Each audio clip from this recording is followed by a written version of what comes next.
Cameras ready? All right. All right. Credit to Pitt and Pat, Coach Narduzzi, and they came out and gave it to us for sure. We didn't play well enough to win, and that's what happens. You spot a team 28 points.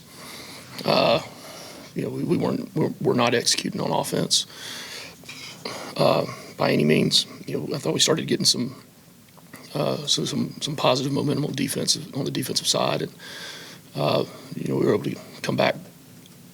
Cut it 2 scores before halftime, and after being down 28, which is an insurmountable deficit there, and then second half we just kind of continued. I mean, we had an opportunity to move the ball and score. We get down, we're going to cut it to a score, and have the pick 6. So tell 2 halves. I mean, drops, and we had turnovers, drops, false start, penalties, very poor on third down, and weren't able to establish the run, and just all in all, we didn't play well enough to win the football game. So we got 6 days to turn around and play another one, and I don't want to sit there and say that you wash it out of your mind, because you're not going to. You don't just forget about a loss, but we have to have the mindset where we can come back in and work tomorrow and take the good and continue to work on ourselves and become a better version. So, questions? Chad. Could you tell what happened on the pick 6? Did Haynes probably just not see that linebacker? Yeah, I mean, we're in we had the call, a man coverage deal. We figured they were in a zero blitz. Everybody up in line of scrimmage, zero blitz. That's what we're expecting. And right at the last second, they popped the guy out, copped him out from underneath, and I guess he didn't see him. I guess. I mean, not I guess. I know. Malachi Osley playing. It didn't seem like he was playing a lot in the first half. Was it injury related, or what was that? Yeah, he got banged up on something, and then he was able to come back. But that was. I don't know. I get all the injury report, those things after this. So. It's rare to see your offense come out and get off to a slow start. What did you see that just allowed them to not click in the first few possessions? If you had a checklist, I could probably check all the boxes. I mean, couldn't establish. We couldn't run the football. Couldn't. We had drops. We had poor protection. Definitely got our tails whooped at the line of scrimmage. Penalties carried on throughout the game, and so really, absolutely everything.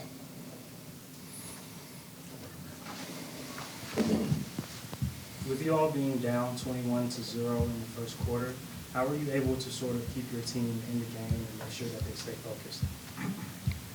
Yeah, I mean, that's an expectation. We got down 28-0. Called them together at the end of the first quarter, but at the end of the day, I mean, there's no justification for it. I mean, you lose a game, loss is a loss. So, they did have a play the next play mentality, and we're able to keep playing and try to cut it close. But I mean, that's like I said, an insurmountable deficit we put ourselves in.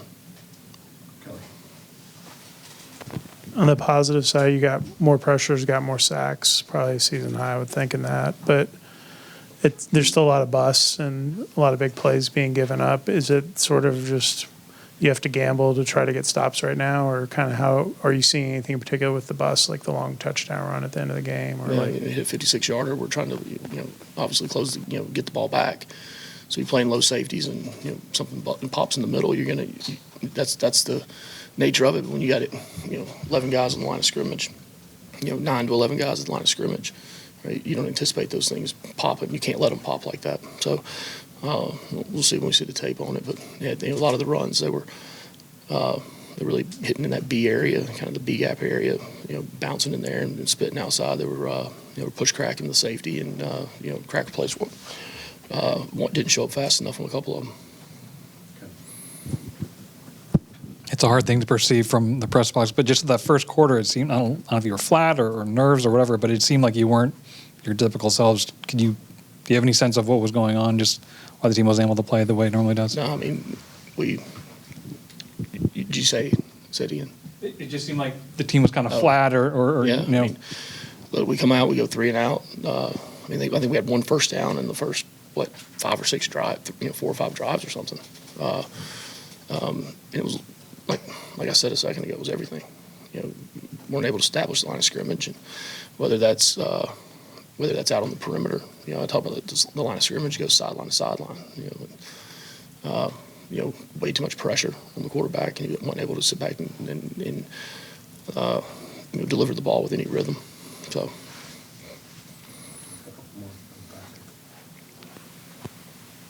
Coach, knowing that the team would play like they wanted to play in a big game like this, what do you say to your team after a game like this? Exactly that. We didn't deserve to win. We didn't play well enough to win. Give credit where credit's due. We have 6 days. I expect them to be pissed and mad. But I told them before the game, we don't get today back. We said that before the game. It was one of the things we talked about, and we don't get it back. So what I tell them is it's all about how they respond to today. We play a game in 6 days. What will be the message tomorrow, knowing what you have ahead of you on Friday? Yeah, I don't know yet. Once I look at the tape, the line of how much we spend on this. Obviously we have corrections we have to make, and then moving forward into the next game. So that's what I do on Sunday morning, kind of put everything together and compile it all and put the messaging together. Obviously, Coach, I know it's a loss, but is there any silver lining for you, Coach, in just the response of your team, right? Down 28-0, you guys come back 28-14, you made it a game late 35-28. Just any silver lining in your team's response? Loss is a loss. I don't understand how you can justify losing anyway.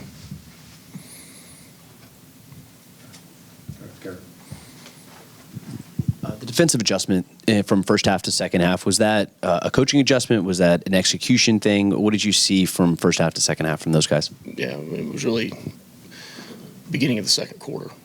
It was when we started being able to, we had the first drive of the game. We had a sack. We were able to get off the field. I think it was 3 and out, I believe. Don't quote me on that, but then kind of midway through that second quarter, we started, seeing some openings and some lanes, and we knew if we could get pressure on them, we'd have a chance.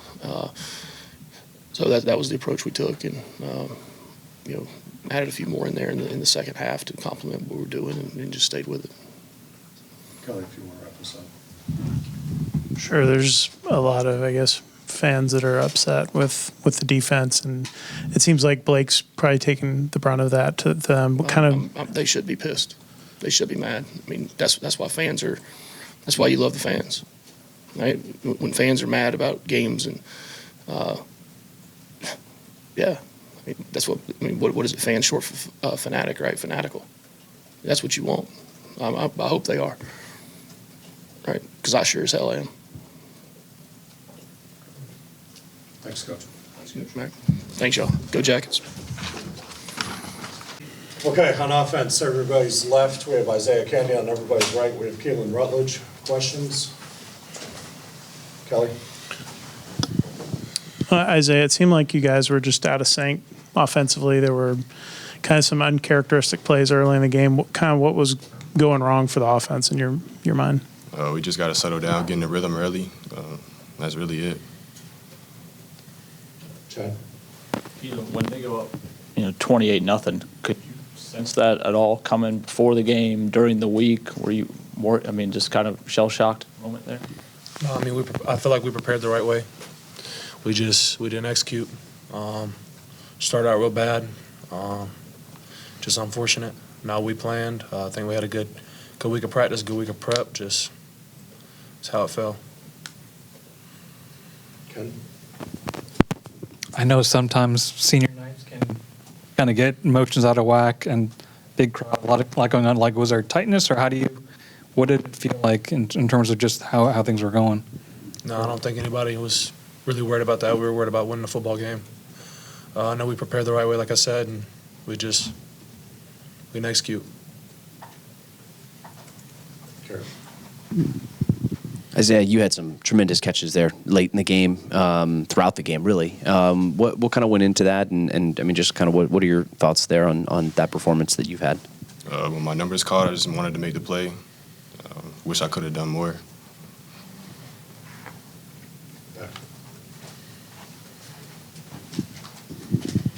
What do you think, what turned it around for the offense when you all got in the rhythm and you started scoring? I think we just started executing, just doing our job, playing football that we know how to play. But, I mean, we didn't sustain it. We had opportunities too, but we didn't execute. Isaiah, the pick six, you guys make it a 28 to 4, or yeah, I believe 28-14 was the score at one point. You guys have momentum on your side, then the pick six happens. As an offense, did you guys sort of feel like, I guess, I don't know, deflate is the right word, but having that momentum, getting so close to it, and the pick six happening, how big of a letdown was that for you guys in that moment? We really just stuck together, had his back. That's really it.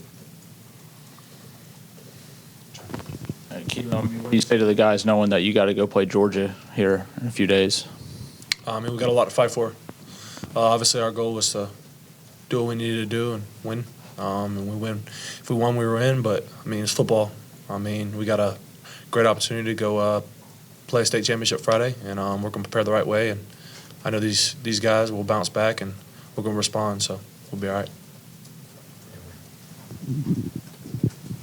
As an offense, you all went into this game averaging 496.7 yards per game. What is something that you all can do to get back on track against Georgia? I mean, like I said, just execute. We didn't execute. We didn't protect up front. We didn't move a man from point A to point B. We didn't execute. We just got to do our job, and we do that, we'll be all right. Anything else? Ken, if you want to wrap us up. I want to ask both of you guys kind of what you remember about last year's game against Georgia, and maybe to what degree that's motivated you to play the way that you guys have this year. I mean, that was a tough game. Does it motivate us? I mean, yeah. I mean, we're looking. That's who we got next. But throughout the year we played it game by game. Who faced this opponent? Prepared the right way, and we'll prepare this way, the same as the last game and the ones before that. Say. It was a tough game, great atmosphere. Wish we could have finished. Thank you, fellas. Thank you. In the pass rush game, you guys got more aggressive. Do you feel like that kind of sparked you guys to play better in the second half? Yes, sir. I definitely agree with that. Okay. Jordan, I know how hard you guys have worked to get to this point. What is the feeling in that locker room, the level of disappointment for you guys after tonight? First of all, I just want to thank Jesus Christ for everything he's done for me. You know, he's the only way to the kingdom. But, you know, we definitely gave everything we got, you know. Morale is not the highest right now, but, you know, we got a state championship next week that we got to go play for, so we still got a lot of motivation, you know. Like, I got a lot of motivation from last year, so morale is still good. Jordan, what was it about this pass rush that you guys were able to kind of find that gear this week and kind of get back there and create some havoc? You know, we just carried on buying in, just believing, you know, the game plan, believing in Coach BG, Coach Simpson, you know, just carry on believing in each other. You know, all it takes is I just got to do my job and my brother does his job, and we'll be able to get back there. For both of you guys, can you just kind of try to explain the first quarter? They scored 4 touchdowns. Just like what was happening on defense. What did it feel like? Whatever you explain why you weren't at your best like that. You know, we definitely weren't at our best. You know, I'll take a lot of responsibility. The whole defense takes a lot of responsibility. It's unacceptable for us to do that, but you know, we were just able to keep state together. We knew that we were going to be able to come back together and able to carry on fighting and chipping away. You know, unfortunately, we weren't able to get the result we wanted, but we just knew we had to keep fighting. Jordan, silver lining. I know you've been here for a while. The fan atmosphere compared to maybe when you first got here? It was a complete 180. Even when you guys were down and it didn't look good, the fans still brought the energy. Didn't really seem like many people left. What do you have to say about that, that despite the results today, about the fact that you were able to build that kind of home field advantage over the years? You know, I got to give a lot of credit to our fans. You know, they really poured their heart out. I apologize that we weren't able to get it done, but it's a huge honor to play in front of a crowd like that. You know, you can't take it for granted. You know, I'm really thankful for that we were able to have a crowd like that tonight. Came in just kind of after the struggles of the first quarter specifically. Yeah, you guys were able to really rebound. Was it an execution thing for you guys, or how did it work out that it was able to kind of really? I really just feel like the defense just had to click together. I feel like it was coming down to like, you know, it's senior night, everybody in their feelings, everybody want to be, you know what I'm saying, the top dog, the top person. So I just feel like everybody just had to click together. Like we just had to allow our coach to do the coaching and take coaching as well, and we just had to go out there and execute. Anything else? All right, fellas, thank you. Thank you.